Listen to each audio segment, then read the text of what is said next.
যারা এই কাজগুলি করেছিলেন, আমাদের মাহফিলগুলি বন্ধ করে দেওয়ার চেষ্টা করেছিলেন, আপনারা আজকে কোথায়? বাংলার জমিনে একটা প্রোগ্রাম করে দেখান তো, এই জমিনের কেমন মায়ের দুধ খেয়ে আপনি বড় হয়েছেন।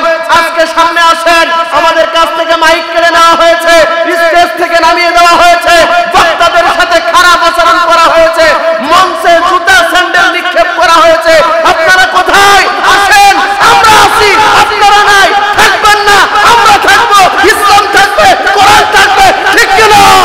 তেরি তারা গোলে ঝিলমিলে ঝিলমিলে জ্বলছে, ডালে ডালে ফুল গোলে সৌরভে তুলছে। রসূল এসেছে, হাবিব এসেছে, নেতা এসেছে, হুজুর এসেছে। আরব দেশে কাবার পাশে মানবের সেরা মানব এসেছে। আমিনার কোলে চন্দ্র দোলে, ডালে ডালে পাখি সব গান ধরেছে। হুজুর এসেছে, হাবিব এসেছে, রসূল এসেছে, নেতা এসেছে, ঠিক না? ধন্য ধন্য হয়েছে ধন্য নবীকে যে ভালোবেসেছে। হারাম হারাম দুজক হারাম, জান্নাতে তার নাম লিখেছে। হুজুর এসেছে, হাবিব এসেছে, রসূল এসেছে, নেতা এসেছে। আলহামদুলিল্লাহ আলহামদুলিল্লাহ নাহমাদুহু ওয়া নাস্তাঈনুহু ওয়া নাস্তাগফিরুহু ওয়া নু'মিনু বিহি ওয়া নাতাওয়াক্কালু আলাইহি ওয়া নাউযু বিল্লাহি মিন শুরুরি আনফুসিনা ওয়া মিন সাইয়্যাতি আ'মালিনা। من يهده الله فلا مضل له ومن يضلله فلا هادي له ونشهد أن لا إله إلا الله وحده لا شريك له وأشهد أن محمدا عبده ورسوله الذي أرسله بالحق بشيرا ونذيرا وداعيا إلى الله بإذنه وسراجا وقمرا منيرا. أما بعد فقد قال الله تعالى في كلامه المجيد وبرهانه التوحيد.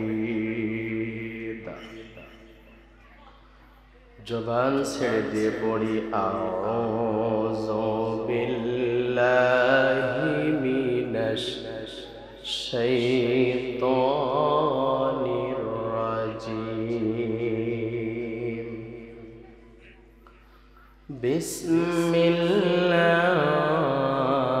বিসমিল্লাহির রাহমানির রাহিম।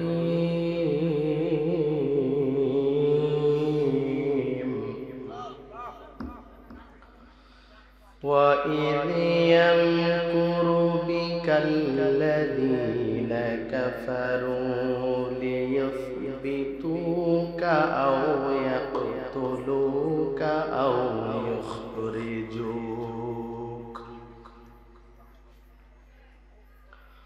أو يخرجوك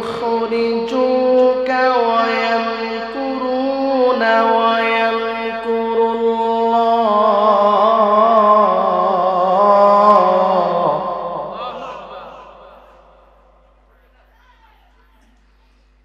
أو يقتلوك أو يخرجوك ويمكرون ويمكر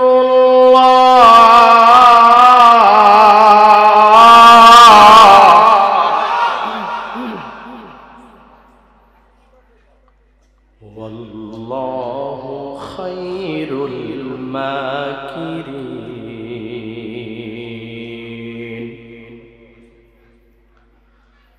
إلى آخر الآية. عن أبي هريرة رضي الله تعالى عنه قال قال رسول الله صلى الله عليه وسلم من مات ولم يغدو ولم يحدث به نفسه مات على شعبة من النفاق رواه مسلم. إن الله وملائكته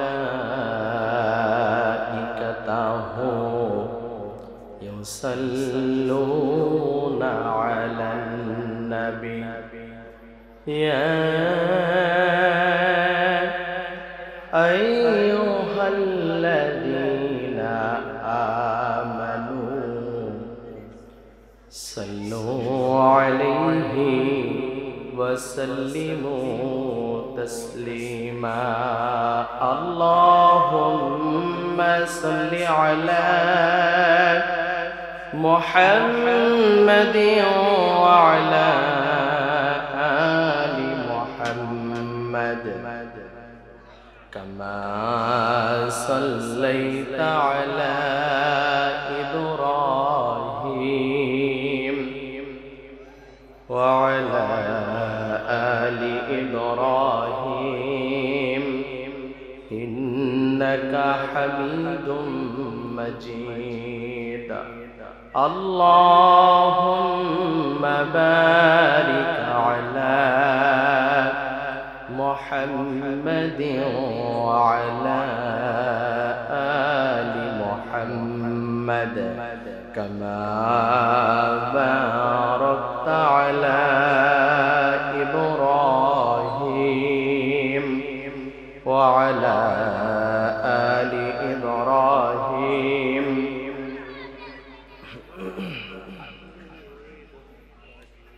তুমি আসমানে থাকো প্রভু আমি জমিনে তবু তোমারি প্রেম জমে হৃদয় গহীনে আমরা তোমারি গোলাম গো অন্য কারণা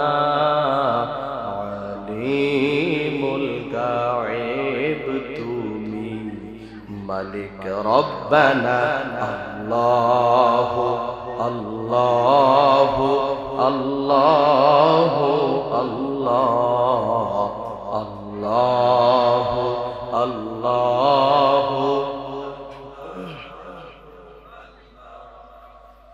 তোমারি রহম ছাড়া বাঁচা বড় দায় প্রতিদিনে প্রতিক্ষণে জড়িয়ে রাখো গো আমায় কত শত ভুল মাফ করে দাও কত শত ভুল মাফ করে দাও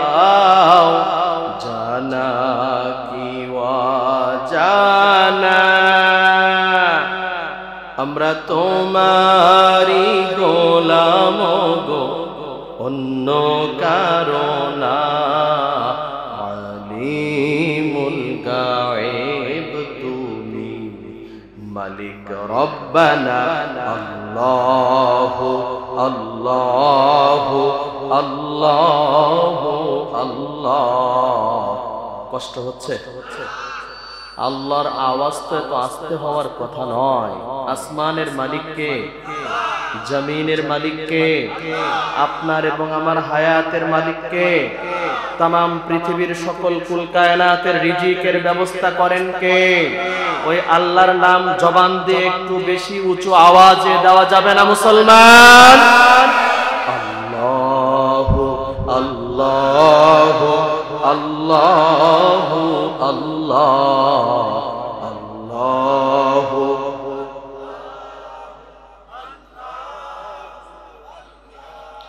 কঠিন হাসরের দিনে থেকো গো পাশে, পাপের ভারে নুয়ে গেছি মন তাই কেঁদে মরে।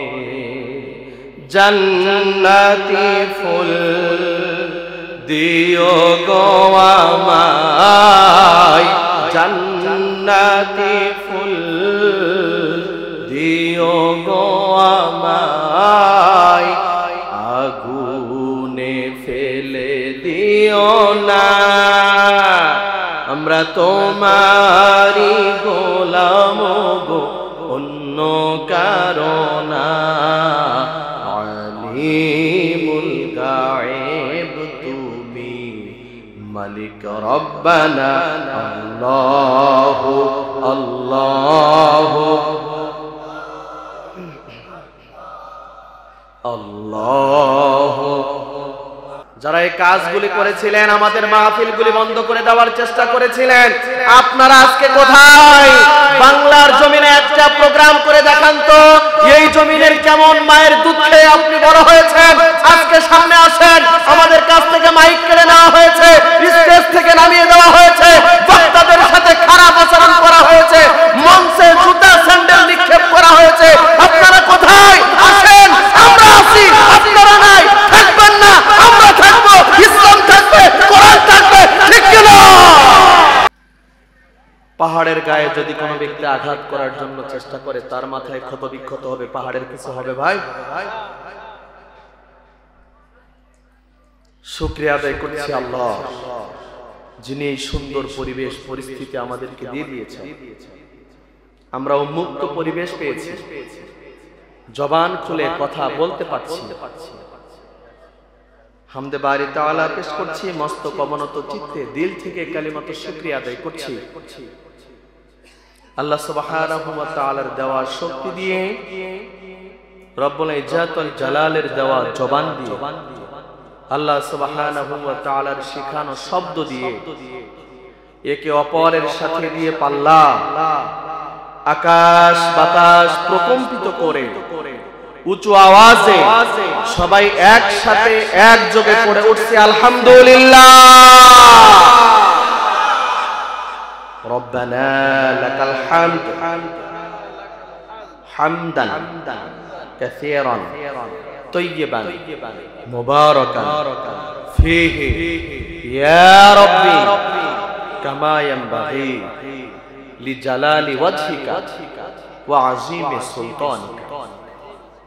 স্মরণ করছি বিশ্ব মানবতার মুক্তির মহান সনদ, রহমাতাল লিল আলামিন, সাইয়্যিদুল মুরসালিন, খাতামান নাবিয়্যিন, আশরাফুল আম্বিয়া, সকল নবী এবং রাসূলদের সরদার, যে নবীজির আদর্শে আদর্শিত হয়ে পথ হারা, পথ ভোলা, বিপদগামী মানুষগুলি জান্নাতের পথ খুঁজে পেয়েছিলেন, যে নবীজি দাওয়াতি কর্মকাণ্ড পরিচালনা করতে গিয়ে পাথরের আঘাতে রক্তে রঞ্জিত হয়ে তায়েফের প্রান্তরে বেহুশ হয়ে আল্লাহর জমিনে লুটে পড়েছিলেন, যে নবীজি দাওয়াতি কর্মকাণ্ড পরিচালনা করতে গিয়ে উহুদের প্রান্তরে দান্দান মুবারক ভেঙে গিয়েছে, মাথার মধ্যে লোহার কপাট ঢুকে গেল, যে নবীজি দাওয়াতি কর্মকাণ্ড পরিচালনা করতে গিয়ে মক্কাতুল মুকাররমার বাইতুল্লাহ শরীফের পাশে জন্মগ্রহণ করার পরেও মদিনাতুল মুনাওয়ারায় হিজরত করতে বাধ্য হয়েছে,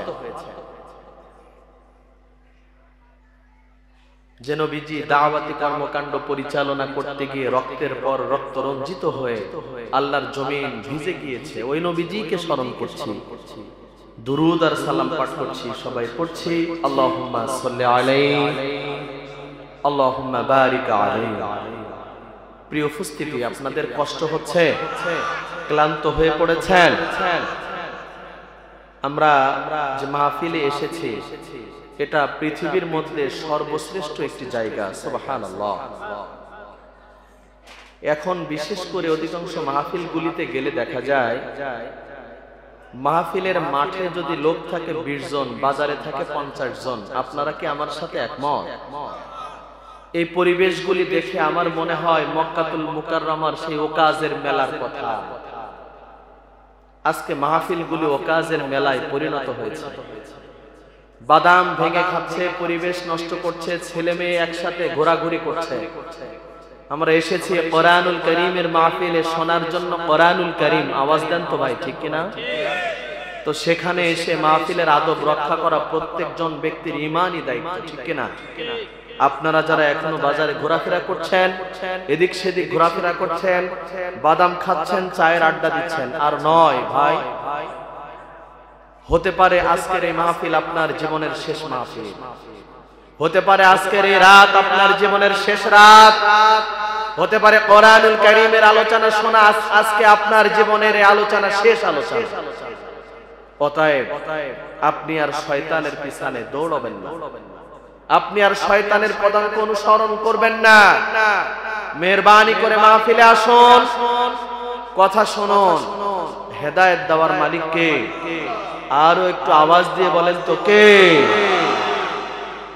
সুবহানাল্লাহ। কি আল্লাহ আমরা পেয়েছি, যে আল্লাহ সুবহানাহু ওয়া তাআলাকে যত ডাকা হয় আল্লাহ সুবহানাহু ওয়া তাআলা তত খুশি হয়ে যায়।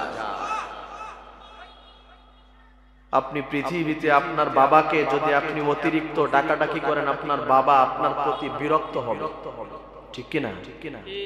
আপনি যদি আপনার মাকে বারবার ডাকাডাকি করেন, আপনার মা আপনার প্রতি বিরক্ত হবে।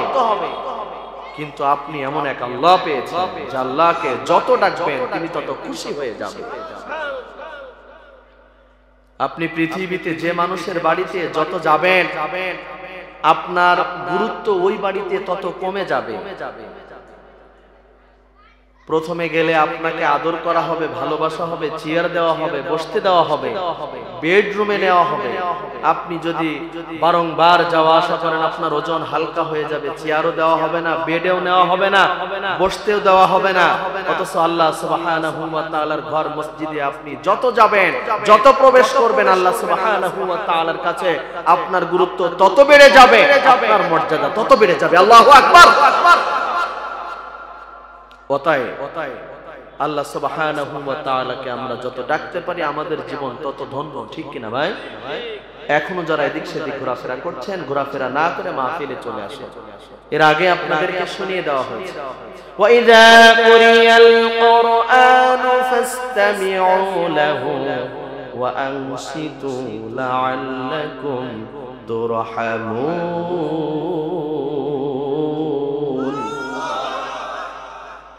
কোরআনুল কারীমের আলোচনা শোনার জন্য, তাফসীর সেমিনার বক্তব্য শোনার জন্য যে সমস্ত মানুষগুলি আসবে আর ধীর স্থির চিত্তে মনোযোগ সহকারে শুনবে, লাআল্লাকুম তুরহামুন, আমি আরশে আজিমের মালিক আল্লাহ সুবহানাহু ওয়া তাআলা আরশে আজিম থেকে তত রহমত অবতীর্ণ করে দেব।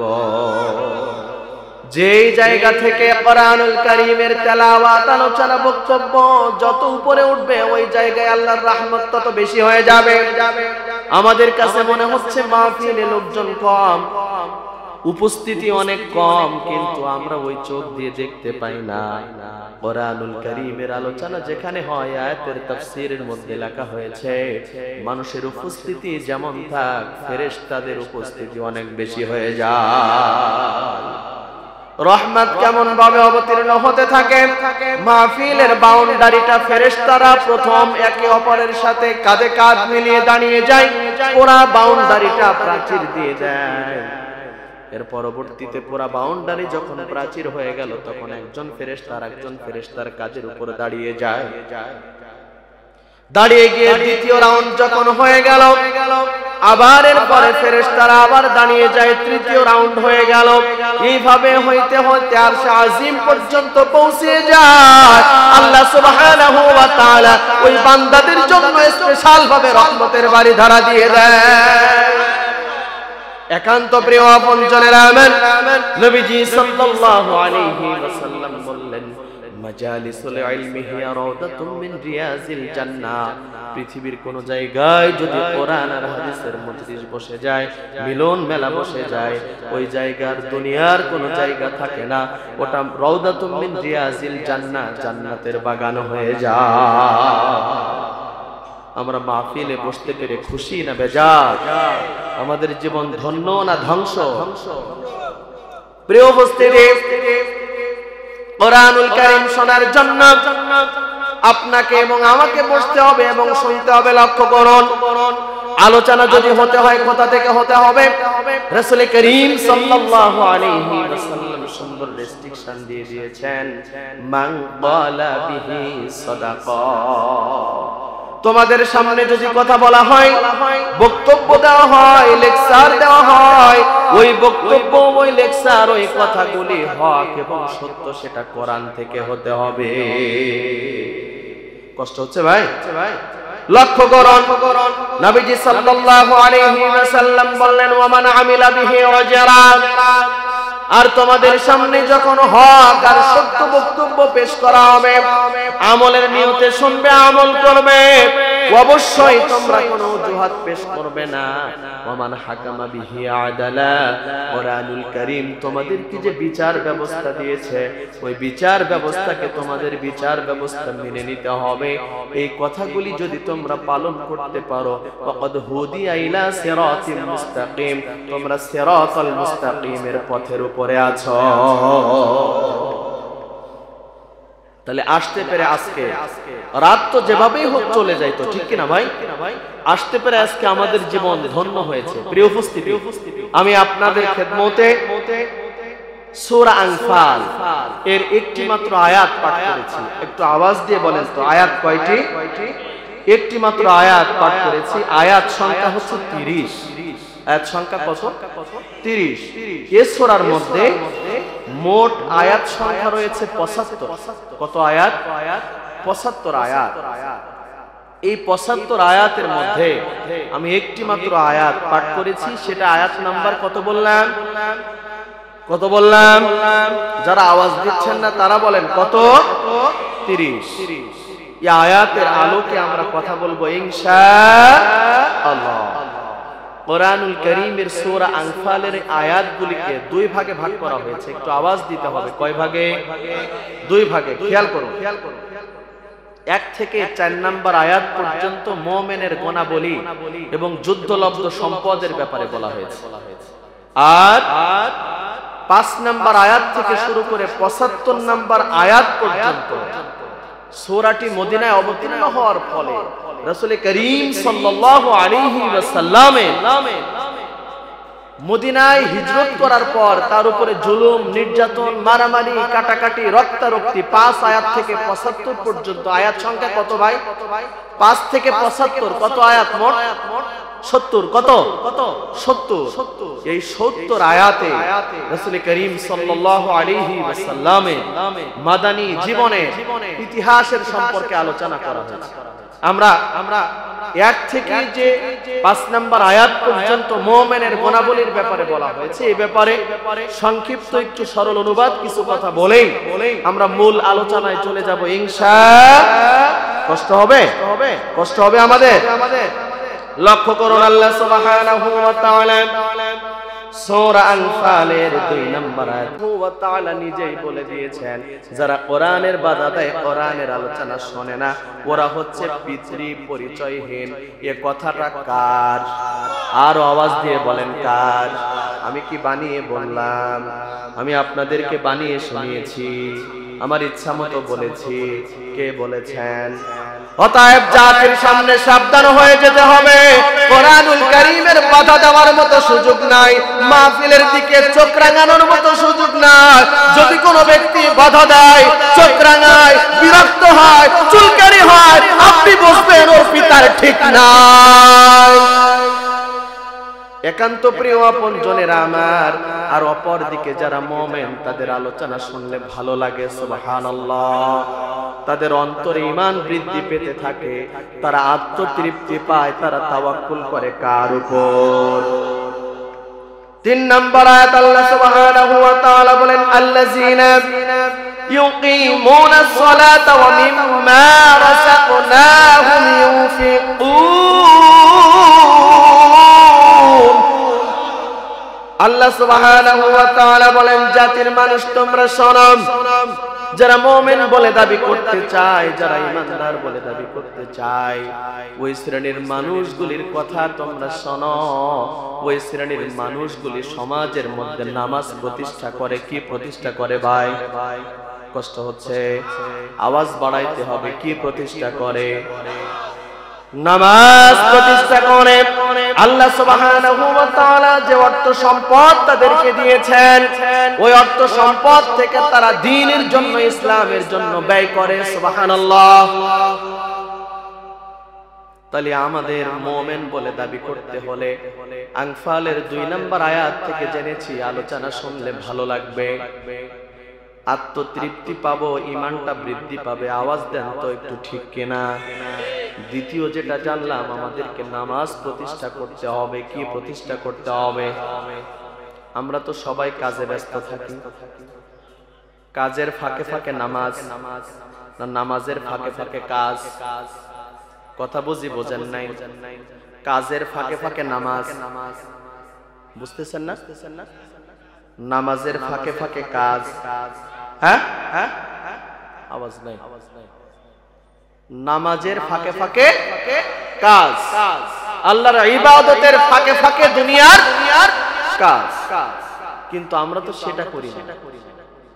আমরা জারি করে নিয়েছি কাজের ফাঁকে ফাঁকে আল্লাহর ইবাদত। ঠিক না ভাই? এটা করা যাবে? আমি যদি একটু আমার জায়গা থেকে ভাবি, আমি কোথায় ছিলাম, কোথায় এসেছি, আর কোথায় যাব। একদিন পৃথিবীতে ছিলাম না, এখন আছি, আর একদিন থাকবো না। অতএব নামাজ প্রতিষ্ঠা করতে হবে, বাধ্যতামূলক, পারা যাবে না ইনশাআল্লাহ। রাসূল করিম সাল্লাল্লাহু আলাইহি ওয়াসাল্লাম বলেছেন, আপনি বুখারী শরীফ খোলেন, সালাত অধ্যায় 2 খণ্ড দেখেন, আযান অধ্যায় 2 খণ্ড দেখেন, মান তারাকা সালাতা মুতাআম্মিদান ফাকাদ কাফারা। মুমিন আর কাফেরের মাঝে পার্থক্যই হচ্ছে নামাজ। যার নামাজ আছে সে মুমিন, যার নামাজ নাই সে কাফের। কথা বলেন। অতএব আপনাকে এবং আমাকে পরিবর্তন হইতে হবে ভাই। ঈমান আনায়ন করেছি, নামাজ কায়েম বাধ্যতামূলক করতে হবে। নামাজ কি করতে হবে? বাধ্যতামূলক। আমরা অনেকেই অনেকভাবে অনেক কথা বলি যে নামাজের ব্যাপারে কাফারা দিয়ে দিলে হবে। আপনি লক্ষ্য করুন, আমি আপনার হৃদয় স্পর্শ করবার জন্য বলছি, ফজরের 2 রাকাত সুন্নাত নামাজ, ফরজ নামাজের পূর্বক্ষণে ওই 2 রাকাত নামাজের গুরুত্ব এত বেশি, আসমান এবং জমিন আপনি 7 বার বিক্রি করবেন, তারপরে ওই 2 রাকাত নামাজের সমতুল্য আপনি দিতে পারবেন না। তাইলে যদি আপনার তামাম আসমান এবং জমিন 7 বার বিক্রি করার পরেও ফজরের ফরজ নামাজের পূর্বক্ষণে 2 রাকাত সুন্নাতের মূল্য আপনি না দিতে পারেন, ফজরের 2 রাকাত ফরজ নামাজের গুরুত্ব এর থেকে আরো লাখ কোটি গুণে বেশি। ঠিক কিনা? কি দিয়ে কাফারা দিব আমরা? আমার দ্বারা কি দিয়ে কাফারা দেওয়া সম্ভব? আপনি শুনলে বড় আশ্চর্য হবেন। সকালবেলা ঘুম থেকে ওঠে কুকুর, চিনি কুকুর? যারা আওয়াজ দিচ্ছে না তারা চিনি না। কুকুর চিনি? কুকুর সকালবেলা ঘুম থেকে উঠে কুকুর বলতে থাকে, আল্লাহ তাআলা তুমি আমাকে নিকৃষ্ট করে পৃথিবীতে তৈরি করেছো, কিন্তু শূকর খিঞ্জিরের থেকে নিকৃষ্ট আমাকে করো না। সূর্য যখন উদিত হতে থাকে পূর্ব দিগন্তে, খিঞ্জির তখন বলতে থাকে, আল্লাহ তাআলা তুমি আমাকে নিকৃষ্ট করেছো, কিন্তু তুমি আমাকে বেনামাজির থেকে নিকৃষ্ট করো না।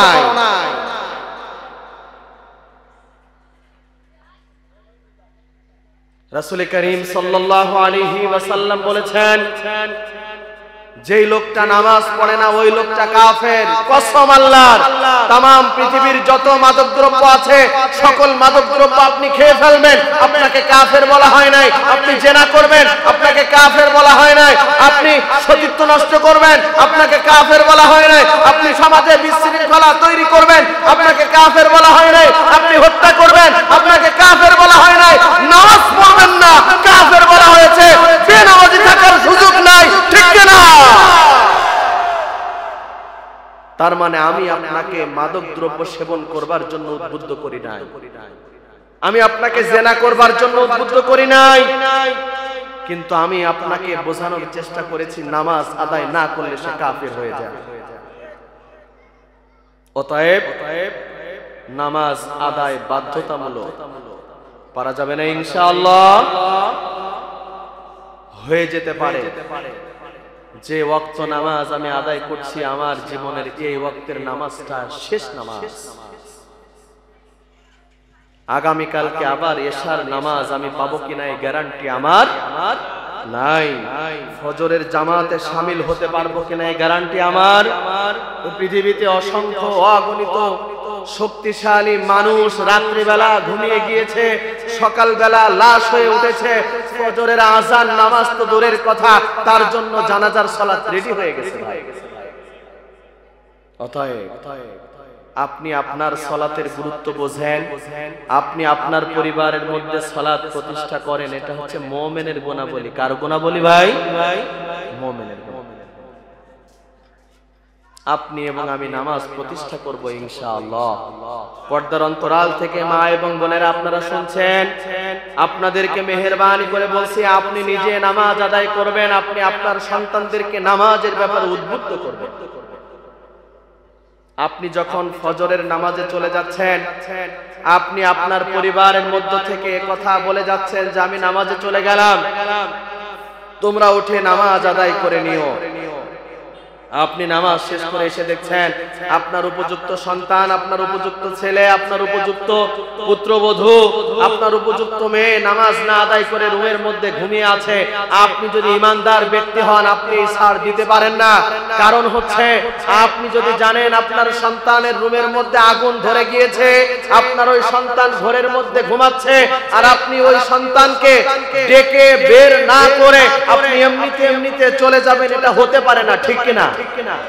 মানবিক দৃষ্টিকোণ থেকে যদি তাই হয় যে রুমের মধ্যে সন্তান ঘুমিয়ে আছে আর রুমের মধ্যে আগুন জ্বলে গিয়েছে, আর ওই সন্তানকে রুমের মধ্যে থেকে অগ্নিকাণ্ড থেকে বাঁচানোর জন্য বের করতে হবে, আপনার জানালা ভাঙতে হোক আর দরজা ভাঙতে হোক, আপনি সর্বোচ্চ চেষ্টা করে হলেও আপনার সন্তানকে আপনি অগ্নিকাণ্ড থেকে বাঁচাবেন, ঠিক কিনা?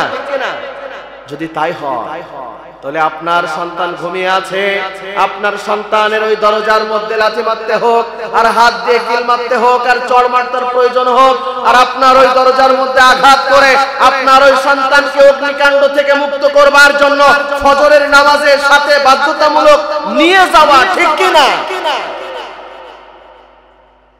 অতএব আপনি পারেন না এটা করতে যে আপনার উপযুক্ত সন্তান ঘুমাচ্ছে আর আপনি একা একা গিয়ে নামাজ আদায় করছেন, পারেন না। আপনার বিবেক থাকলে, আপনার যদি পরকালীন জিন্দেগীর চক্ষু থাকে, আপনি এটা করতে পারেন না। আমরা নামাজ প্রতিষ্ঠা করব ইনশাআল্লাহ। আল্লাহ সুবহানাহু ওয়া তাআলা আপনাকে এবং আমাকে অর্থ সম্পদ দিয়েছেন। এই অর্থ সম্পদ আপনি এবং আমি অবশ্যই ব্যয় করব। কি করব ভাই? ব্যয় করব। আল্লাহ সুবহানাহু ওয়া তাআলা আমাদেরকে তৌফিক দান করুন, পড়ি আল্লাহুম্মা আমিন। প্রিয় উপস্থিতি, আমি নামাজ আদায় করি, আমি নামাজ আদায়কারী ব্যক্তিকে সমর্থন করি, ঠিক কিনা? না আমি বেনামাজিকে সমর্থন করব? আমি নামাজ আদায় করি, আমি বেনামাজিকে সমর্থন করে আমার এলাকার গুরুত্বপূর্ণ চেয়ারে বসিয়ে দিলাম, আর ওই লোকটা যত অনিসলামিক কাজ করলো ইচ্ছা মতো, এর একটা গুনার ভাগ আমার কাছে আসবে না? আসবে না? অতএব আমি যেমন নামাজ আদায় করি, আমি যেমন 5 ওয়াক্ত নামাজি, আমি যেমন মুত্তাকি, আমার সমর্থন, আমার চাওয়া পাওয়া, আমার উঠা বসা ওই নামাজি ব্যক্তির সাথে হতে হবে, ঠিক কিনা? আপনি এবং আমি দাঁড়িয়ে পেশাব করা লোককে সমর্থন করতে পারি না, আপনি এবং আমি অন্যায় রাহাজানি করা ব্যক্তিকে সমর্থন করতে পারি না, চাঁদাবাজিকে সমর্থন করতে পারি না, আপনি আমি মারামারি কাটাকাটি রক্তারক্তি করে ওই ব্যক্তিকে সমর্থন করতে পারি না, নামাজ আদায় করে না ওই ব্যক্তিকে সমর্থন করতে পারি না, রাতের অন্ধকারে নারীর চরিত্র হরণ করে ওই ব্যক্তিকে সমর্থন করতে পারি না, আপনি এবং আমি অন্যের হক নষ্ট করে ওই ব্যক্তিকে সমর্থন করতে পারি না। আওয়াজ দেন তো, ঠিক কিনা? আপনি এবং আমি সমর্থন করব তার যে নামাজ আদায় করে নামাজের হিসাব নেয়, ঠিক কিনা? আপনি আমি সমর্থন করব তার যে কোরআন তেলাওয়াত করে কোরআন তেলাওয়াতের হিসাব নেয়, আপনি আমি সমর্থন করব তার যে লোকটা হাদিস পাঠ করে হাদিস পাঠের হিসাব নেয়, আপনি এবং আমি সমর্থন করব তার যে লোকটা ইসলামিক কয় পৃষ্ঠা পড়েছি আর কয় পৃষ্ঠা পড়ি নাই, সামাজিক কাজ করেছি কি করি নাই, এই জাতীয় লোকের সমর্থন করব। কোরআনুল কারীম পার্লামেন্টে যাবে, সকলেই সমান অধিকার ফিরে পাবে, ঠিক কিনা? আর বিপদগামী মানুষকে সমর্থন করতে চায় না। 16 থেকে 17টা বছর এদেশের আলেম ওলামাগণ হেসেছে, কিন্তু প্লাস্টিকের হাসি। কি হাসি ভাই? আপনাদের মনে নাই? পরিমণির মতো নর্তকীকে মাদক দ্রব্যের পাহাড় তার বাসার মধ্যে, ওই ব্যক্তিকে অ্যারেস্ট করে নিয়ে যাওয়া হয়, সম্মানের সাথে হাতে হ্যান্ডকাপ পর্যন্ত লাগানো হয় না, আবার জেলখানা থেকে বের করা হয় ফুলের তোড়া দিয়ে। আর এদেশে শাইখুল হাদিস আল্লামা মামুনুল হকের মতো ব্যক্তিকে হ্যান্ডকাপ লাগিয়ে লোহার ডান্ডা লাগিয়ে জেলখানায় নেওয়া হয়, মানুষের সামনে অপদস্থ করা হয়। এই জাতীয় লোককে আমরা সমর্থন করতে পারি না। আপনারা বোধহয় ভুলে গেছেন, জগৎধন্য আলেম সারা পৃথিবী যাকে কোরআনের পাখি নামে চেনে, যার আলোচনা শুনলে গাছের পাতা পর্যন্ত স্তব্ধ হয়ে যায়, যিনি এদেশের কোরআনুল কারীমের আলোচনা জগতের রূপকার, এই মানুষটিকে কি পরিমাণ অসম্মান করা হয়েছে। পায়ের মধ্যে ডান্ডা বেরিয়ে লাগিয়ে ওই মুরব্বী মানুষটা হাতের মধ্যে হ্যান্ডকাপ লাগিয়ে ঠিক মতো হাঁটতে পারে না, হুইল চেয়ারে বসায় ধাক্কাইতে ধাক্কাইতে নিয়ে যাওয়া হয়েছে। সর্বশেষ সোলো পয়জনিং পুশ করিয়ে, ইনজেকশন পুশ করিয়ে তাকে দুনিয়ার বুক থেকে বিদায় করে দেওয়া হয়। এটা জাতির জন্য অনেক কলঙ্কের বিষয়, ঠিক কিনা? আপনারা বোধহয় ইতিহাস ভুলে গেছেন। আলেম ওলামাদেরকে যখন জেলখানায় নেওয়া হয়েছে, জেলখানা থেকে বের করা হয়েছে, জাতির মানুষগুলি কষ্ট পেয়েছে, আত্মায় আঘাত পেয়েছে, চোখে পানি এসেছে। আর এখনো যারা ওই সময় এই কাজ করেছিল তাদের জেলে নেওয়া হয়, পা দিয়ে কিক দিয়ে পিছি পর্যন্ত আউট করা হয়, পচা ডিম মারা হয়, তাদেরকে মারার চেষ্টা করা হয়। অতএব জাতি জানে কারা ভালো আর কারা মন্দ, ঠিক কিনা? আমরা এই কুলাঙ্গার গুলিকে এদেশের জাতির অভিভাবক আর দেখতে চাই না, ইসলামিক মানুষ দেখতে চাই, যারা কোরআন ভালোবাসে, কোরআন পছন্দ করে, কোরআন অনুযায়ী জীবন যাপন করে, কোরআনুল কারীম তেলাওয়াতের ব্যাপারে উদ্বুদ্ধ করে, হাদিস তেলাওয়াতের ব্যাপারে উদ্বুদ্ধ করে। আমরা তাদেরকে সমর্থন করতে চাই, ঠিক কিনা ভাই? আমরা এই জাতীয় ভুল কি আর করতে চাই? এই জাতীয় ভুল আর করতে চাই? আপনি দেখুন, আপনার সমাজের সংস্কৃতিকে নষ্ট করে দেওয়া হয়েছে, আপনার তাহজিব তামাদ্দুনকে ধ্বংস করে দেওয়া হয়েছে। প্রত্যেকটা বাড়িতে বাড়িতে রন্ধ্রে রন্ধ্রে মাদকদ্রব্য ঢুকে পড়েছে ইসলামের দাওয়াত না থাকার কারণে। ছাত্র সমাজ আজকে ধ্বংস হয়েছে, সুশীল সমাজ আজকে নষ্টে পরিণত হয়েছে। অথচ এখান থেকে 15 বছর আগে সমাজের অবস্থা এরকম ছিল না। ওই সময়ের মানুষগুলি কোরআনের দাওয়াত পাইত, ছাত্রদের পিছনে ছাত্র সংগঠন কাজ করত, তাদেরকে মোটিভেশন করত, তাদেরকে সালাতের ব্যাপারে উদ্বুদ্ধ করত, নামাজের ব্যাপারে তাদেরকে আহ্বান করত, মাদক দ্রব্যের ব্যাপারে তাদেরকে ভয় ভীতি দেখানো হতো। তারা এই সংস্কৃতি অপসংস্কৃতি নামে পরিণত হতো না, ঠিক কিনা? আপনি একটা টেলিভিশনে আপনি একটা নাটক দেখবেন, আপনি একটা নভেল দেখবেন, আপনি একটা সিনেমা দেখবেন, আপনি দেখবেন ওই সিনেমার মধ্যে, ওই নাটকের মধ্যে, ওই শর্ট ফিল্মের মধ্যে 2 নাম্বারি কথা ওই লোকটাই বলে যে লোকের পরনে পাঞ্জাবি আর মাথায় টুপি। ভুল বললাম? কথা বোঝেন নাই? এটার দ্বারা বোঝানো হয়েছে যে মাথায় টুপি আর পরনে পাঞ্জাবি যারা, তারা হচ্ছে প্রতারক আর মিথ্যাবাদী। আর এই ভিডিও ফুটেজগুলি যদি জাতির কোন সন্তান দেখে, ওর আইকিউ ওইভাবেই তৈরি হবে যে মনে হয় পাঞ্জাবি পরা আর টুপি পরা এরা মৌলবাদ, এরা রাজাকার, এরা সমাজ ধ্বংস করে আর মিথ্যা অপপ্রচার চালায়। দেখেন নাই আপনারা শর্ট ফিল্মগুলি? একটা সিনেমা যদি হয়, ওই সিনেমার মধ্যে সবথেকে নিকৃষ্ট চরিত্র যার, সেই লোকটার মাথায় টুপি থাকে আর পরনে পাঞ্জাবি থাকে। আমরা এই ইতিহাস আর দেখতে চাই না। আমরা ইসলামী তাহজিব আর তামাদ্দুন দেখতে চাই। আল্লাহ সুবহানাহু ওয়া তাআলা কবুল করুন, পড়ি আল্লাহুম্মা আমিন। প্রিয় উপস্থিতি, আমি আপনাদের সামনে সূরা আনফালের একটি আয়াত তেলাওয়াত করেছিলাম। আয়াত নাম্বার মনে আছে? কয় নাম্বার? কি ভাই উঠে যাচ্ছেন? কষ্ট হচ্ছে? ভালো লাগতেছে না? ভালো লাগতেছে না? লক্ষ্য করুন, সূরা আনফালের 30 নম্বর আয়াত। আল্লাহ সুবহানাহু ওয়া তাআলা বলেন, ওয়া ইয ইয়ামকুরু বিকাল্লাযিনা কাফারু লিয়ুসবিতুকা আও ইয়াকতুলুকা আও ইখরিজুক। নবী হে, আপনি শুনুন, আপনাকে যখন আপনি দাওয়াতি কার্যাদি পরিচালনা করেছেন, তখন আপনাকে থামিয়ে দেওয়ার জন্য প্রথম আপনাকে জেলখানায় দেওয়া হবে। কোথায় দেওয়া হবে? জেলখানা চিনি, মামুবাড়ি, ঠিক না? জামায় আদর করে জেলখানায় দেওয়া হবে। তারপরে বলা হচ্ছে পয়গম্বর, ওরা জেলখানায় দিয়েই শেষ করবে না, আও ইয়াকতুলুক, আপনাকে হত্যা করার চেষ্টা করবে, আও ইখরিজুক, আপনাকে এলাকা থেকে বিতাড়িত করার চেষ্টা করবে।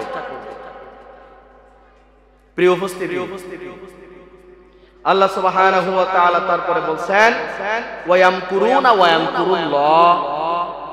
পৃথিবীর মানুষ তোমরা শোনো, কাফের মুশরিক আর মুরতাদেরা তারা যে পরিকল্পনা করবে, তাদের এই পরিকল্পনা বাস্তবায়ন হবে না।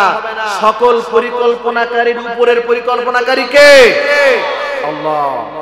তিনি যে পরিকল্পনা করবেন সেটাই বাস্তবায়ন হয়ে যাবে। ওহী অবতীর্ণ হওয়ার পূর্বক্ষণে শানে নুজুল লক্ষ্য করুন, রাসূল করিম সাল্লাল্লাহু আলাইহি ওয়াসাল্লামের চাচা আবু তালিব আল্লাহর রাসূল সাল্লাল্লাহু আলাইহি ওয়াসাল্লামকে বললেন, পয়গম্বর, ইয়া মুহাম্মদ সাল্লাল্লাহু আলাইহি ওয়াসাল্লাম, কাফের আর মুশরিকেরা তোমার ব্যাপারে কি করতে চায়, কি বলতে চায় তুমি জানো নাকি? আমার যে নবীজির শরীরের মধ্যে মশা মাছি পর্যন্ত বসে না, বসতে লজ্জা পায়, ওই নবীজিকে কাফের মুশরিক আর মুরতাদেরা জেলখানায় নেয়। এই মানুষটিকে কোরআনুল কারীমের জন্য জেলখানায় দিচ্ছে। কোথায় দিচ্ছে? তাহলে আমরা এই আয়াত থেকে শিক্ষা পাই, কোরআনুল কারীমের হক কথা বললে জেলখানায় যেতে হয়। এটা আকাবিরিনদের সুন্নাহ। আদম আলাইহিস সালাতু সালাম থেকে শুরু করে আজ পর্যন্ত পৃথিবীতে যত মানুষ হকের দাওয়াত নিয়ে এসেছেন, সময়ে সময়ে বাতিল তৈরি হয়েছে। বাতিল যখন তার সর্বস্ব দিয়ে চেষ্টা করে বাতিল হককে নিভাইতে পারে নাই, হক পক্ষের মানুষগুলিকে জেলখানায় তালাবদ্ধ করেছে, খাবার বন্ধ করে দিয়েছে, পানি বন্ধ করে দিয়েছে, রেখেছে, ওযুর পানি দেয় নাই, গোসলের পানি দেয় নাই, তারপরেও ইসলাম বন্ধ করা যায় না, ঠিক কিনা? অতএব কোরআনুল কারীমের হক এবং সত্য কথা যারাই বলবে তাদেরকেই জেলখানায় বলতে হবে।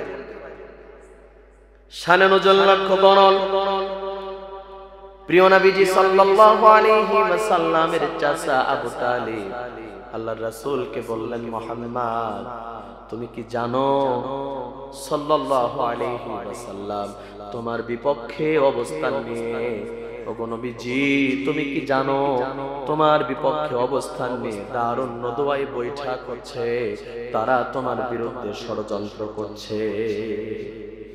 নবীজি সাল্লাল্লাহু আলাইহি ওয়াসাল্লাম জানিয়ে দিলেন, চাচা আমি জানি আমার বিপক্ষে অবস্থান নেওয়া হয়েছে, ষড়যন্ত্র করা হয়েছে।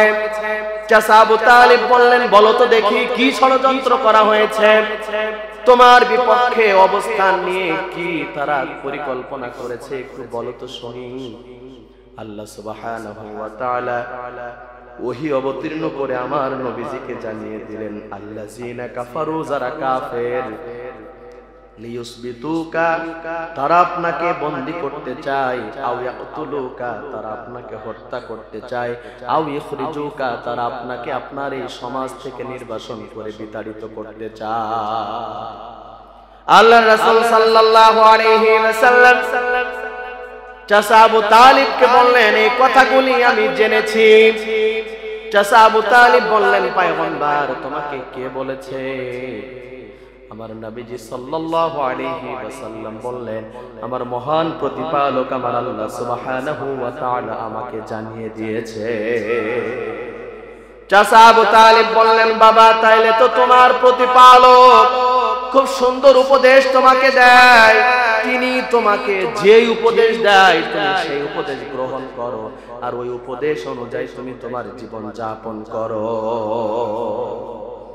দারুন নদওয়ায় মিটিং বসে গেছে, আহ্বান করা হয়েছে সমাজের এলিট পারসন মানুষদেরকে। রাসূল করিম সাল্লাল্লাহু আলাইহি ওয়াসাল্লামের বিষয়গুলি জাতির সামনে তুলে ধরা হয়েছে, যে মুহাম্মদ সাল্লাল্লাহু আলাইহি ওয়াসাল্লামকে থামিয়ে দেওয়া হবে, একে আর সামনে বাড়াইতে দেওয়া যাবে না। একজন বুজুর্গ মানুষ, টুপি দাড়ি জব্বা অনেক লম্বা, দ্রুত এই মজলিসে চলে আসলেন। মক্কার মজলিসের মানুষগুলি বললেন, তুমি কে ভাই, তুমি কি কাজে এসেছো, তোমাকে তো চিনলাম না। লোকটি বলল, আমি তোমাদের একজন হিতাকাঙ্ক্ষী, তোমাদের সুন্দর উপদেশ এবং পরামর্শ দেওয়ার জন্য এসেছি। লোকজনগুলি খুশি হয়ে গেল। তাফসীর ইবনে কাসিরের মধ্যে লেখা হয়েছে, এই ব্যক্তি হচ্ছে শয়তান। কে? শয়তান। পরামর্শ চলছে। প্রথম একজন বললেন, এক কাজ করো, এই যে মুহাম্মদ সাল্লাল্লাহু আলাইহি ওয়াসাল্লাম সামান্য একজন ব্যক্তি, একে নিয়ে এত ভাবার কিছু না, এত চিন্তা করার কিছু নাই, একে নিয়ে এত গবেষণা করতে হবে না, চলো আমরা সবাই মিলে ধরে নিয়ে এসে তাকে হত্যা করে ফেলে দিই। ওই শয়তান বলল, না, এই পরামর্শ সুন্দর হলো না। আর একজন বলল, তাইলে এক কাজ করা যাক, তাকে জেলখানায় বন্দী করা হোক। শয়তান বলল, না, এই পরামর্শও সুন্দর হলো না।